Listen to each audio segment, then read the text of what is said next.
4 گام تا آرامش ذهن.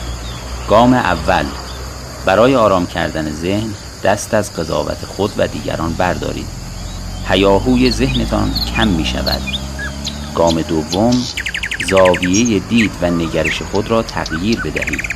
مدیریت کردن زیاد و برنامه‌ریزی افراطی نداشته باشید. بگذارید هرچه از عالم هستی برای تو مقرر می شود بیخبر به جسم و جانت انتقال یابد. گام سوم: دست از شرح حال دادن نسبت به کارها و وقایع گذشته بردارید و آنها را توجیه نکنید.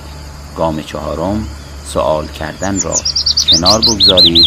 هرچه کمتر از دیگران بدانی کمتر هم اذیت می‌شوی. برای خودت حریم قائل باش و به حیات خلوت دیگران سرک نکش. موفق باشید.